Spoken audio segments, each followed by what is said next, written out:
Mata kuliah Manajemen Strategi, dosen pengampu Ibu Dina Amalia MM.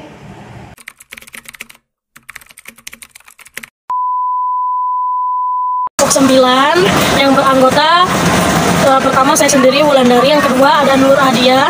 Kita akan membacakan hasil dari tugas manajemen strategis yang membahas tentang strategi pertumbuhan dan perkembangan pasar, ada strategi akuisisi dan restrukturisasi, dan ada strategi pengembangan pasar, dan yang terakhir ada formulasi strategi global. Saya akan membacakan definisi dari akuisisi. Yang pertama, akuisisi adalah transaksi di mana sebuah perusahaan membeli pengendalian atau 100% kepemilikan perusahaan lain agar bisa lebih efektif menggunakan kompetensi intinya dengan menjadikan perusahaan yang diakuisisi sebagai perusahaan yang mendukung portofolio bisnisnya. Tujuan dari strategi akuisisi ini yang pertama menciptakan pengoperasian yang lebih efisien dari perusahaan yang digabungkan. Yang kedua, memperluas cakupan geografis perusahaan. Yang ketiga, memperluas cakupan bisnis perusahaan ke dalam kategori produk baru. Yang keempat adalah mendapatkan secara cepat akses ke teknologi baru dan peningkatan kapabilitas bersaing. Yang terakhir, mencoba melakukan investasi pada suatu industri baru. Terus ada pengertian dari restrukturisasi adalah melakukan perubahan dalam tim unit manajemen perubahan strategi atau masuknya teknologi baru dalam perusahaan dengan tujuan untuk memperbaiki dan memaksimalisasi kinerja perusahaan. Perbedaan dari kedua strategi ini yaitu terletak pada bagaimana cara meningkatkan keunggulan bersaing itu. Kalau strategi akuisisi menekankan pada upaya untuk mendapatkan suatu perusahaan yang mampu meningkatkan nilai perusahaan.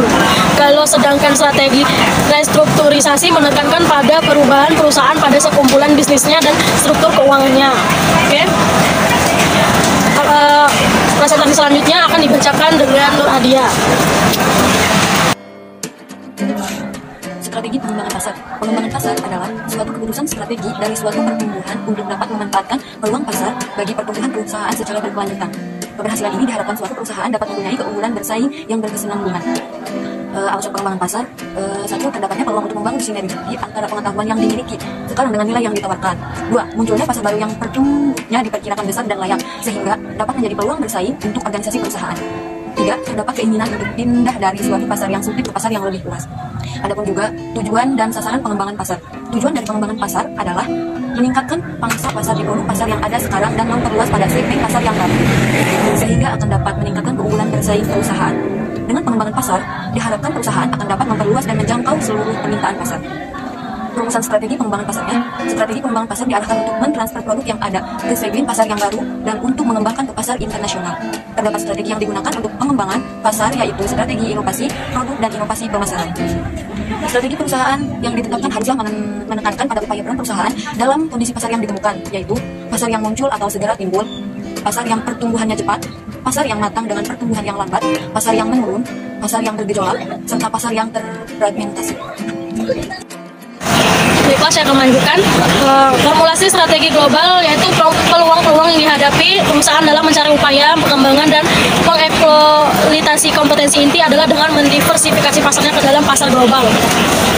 Keuntungan yang diperoleh dari operasi internasional ini yaitu pertama, perusahaan dapat memperoleh pelanggan baru dari produknya. Yang kedua, ada dapat menyerap kelebihan kapasitas dan dapat mengurangi biaya per unit, dan akan terjadi penyebaran risiko ekonomi ke sejumlah pasar yang banyak dan luas. Ketiga, ada memungkinkan perusahaan membangun fasilitas produksi dengan biaya rendah karena lokasi dapat ditetapkan dengan sumber bahan baku daerah atau negara yang tenaga kerjanya murah. Yang keempat, dapat diupayakan pengurangan tarif biaya masuk pajak yang rendah yang terdapat pemecahan masalah politik yang menguntungkan. Yang terakhir, dapat dilakukan pencapaian skala ekonomi sehingga tingkat efisiensi akan lebih baik. Kerugian atau kekurangan dari beroperasi internasional ini yaitu yang pertama, pengoperasian luar negeri akan dapat menimbulkan banyak masalah global negara. Yang kedua, menghadapi permasalahan yang sulit dipahami seperti masalah sosial, budaya, demografi, politik, pemerintahan, legal, teknologi, ekonomi, dan kekuatan bersaing yang dijalankan oleh bisnis internasional. Yang ketiga, ada kesulitan memahami budaya, bahasa, dan sistem nilai yang berbeda di antara negara-negara sehingga dapat menimbulkan hambatan berkomunikasi dan hambatan pengelolaan sumber daya manusia. Saya akan melanjutkan dua tipe tekanan persaingan yang dihadapin pasar global. Yang pertama ada tekanan untuk pengurangan biaya, dapat diatasi dengan cara melakukan produksi massa dan standarisasi produk pada lokasi yang tepat. Yang kedua ada tekanan untuk tanggap akan lingkungan lokal atau local responsiveness. Tekanan lokal terjadi karena hal-hal berikut, yaitu perbedaan selera konsumen dan pilihan.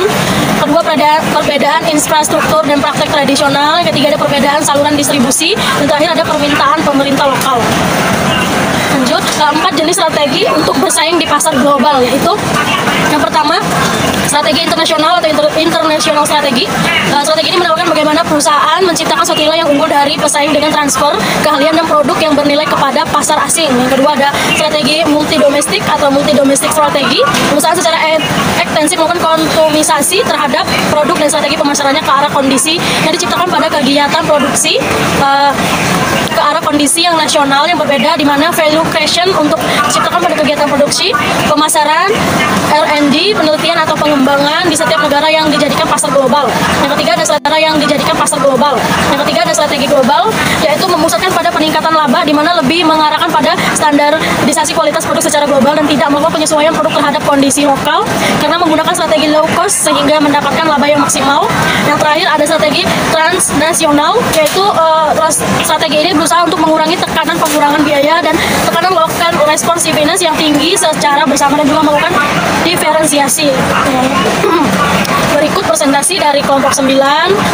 Jika ada yang bertanya dipersilakan, dan terima kasih sudah untuk perhatiannya. Wassalamualaikum warahmatullahi wabarakatuh.